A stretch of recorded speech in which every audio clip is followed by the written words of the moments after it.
Metabolic surgery और diabetic surgery अक्सर काम कैसे करती है। बहुत सारे लोग हमसे पूछते हैं कि सर आप क्या पैनक्रियास की सर्जरी करते हो, आप करते क्या हो सर्जरी में। टाइप 2 डायबिटीज का मतलब है इंसुलिन रेजिस्टेंस। मींस आपका पैनक्रियास नॉर्मल है या 80% काम कर रहा है या 70% काम कर रहा है, वो इंसुलिन बना रहा है पर इंसुलिन काम नहीं कर पा रही क्योंकि आपकी बॉडी में इंसुलिन के लिए रेजिस्टेंस है। जो डायबिटिक सर्जरी है उसमें कई प्रकार की सर्जरीज हैं। पहला कंपोनेंट है कि हम डायबिटिक सर्जरी में स्टमक का साइज या स्टमक का आकार जो है वो छोटा कर देते हैं। स्टमक का साइज कम करने से क्या होता है, दो पॉजिटिव इफेक्ट्स होते हैं। पहला इफेक्ट क्या है कि स्टमक का साइज कम करने से आपका वेट लॉस होता है। अगर आपका वेट लॉस होगा, चाहे वो 5 किलो ही एक्स्ट्रा वेट है, आपका कुछ वेट लॉस होगा, उससे हमारी इंसुलिन रेजिस्टेंस कम हो जाती है और जो आपका पैनक्रियास इंसुलिन बना रहा है वो अच्छे से काम कर सकता है। सेकेंडली क्या होगा कि स्टमक का साइज कम करने से आप कम खाना खाएंगे और जो पैनक्रियास के ऊपर लोड है वो कम हो जाएगा।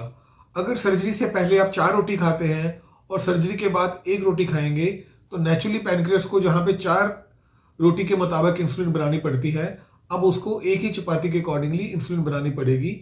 उससे पैनक्रियास के ऊपर लोड कम हो जाता है। जो सेकंड कंपोनेंट है डायबिटिक सर्जरी का, वो है इंटेस्टाइनल बाईपास। जब हम छोटी इंटेस्टाइन को बाईपास करते हैं तो उससे जो हमारा खाना है वो इलियम में, यानी जो इंटेस्टाइन का लास्ट भाग है उसमें जल्दी जाता है, जिसकी वजह से क्या होता है हमारी बॉडी में इंक्रीटिन हार्मोन्स प्रोड्यूस होते हैं। और ये जो इंक्रीटिन हार्मोन्स हैं इनको हम GLP-1 और PYY कहते हैं। इन हार्मोन्स को स्टिमुलेट करने से पैनक्रियास के पास जो इंसुलिन प्रोडक्शन है वो ज़्यादा हो जाती है। इंटेस्टाइनल बाईपास करने से आपके जो इंक्रीटिन हार्मोन्स हैं वो एक्टिवेट हो जाते हैं और ये इनके एक्टिवेट होने से हमारा जो पैनक्रियास है वो इंसुलिन की प्रोडक्शन बढ़ा देता है। अगर मैं शॉर्ट में कहूँ, डायबिटिक सर्जरी के 3 कंपोनेंट हो गए।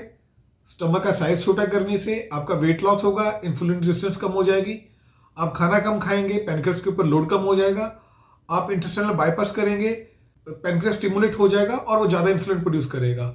ये तीनों चीज़ें जब कंबाइन करके हम करते हैं एक पेशेंट में, तो हमने देखा है कि 90% पेशेंट्स में जो टाइप 2 डायबिटीज़ है वो बहुत ही अच्छे से कंट्रोल हो जाती है।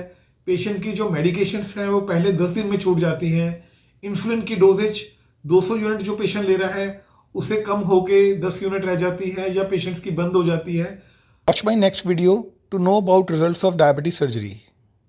डायबिटीज सर्जरी के ऊपर अधिक जानकारी के लिए आप हमारे नीचे हुए लिखे हुए नंबर से कांटेक्ट कर सकते हैं और आप हमें ईमेल भी कर सकते हैं या आप हमें फेसबुक या ट्विटर पे फॉलो भी कर सकते हैं। Thank you.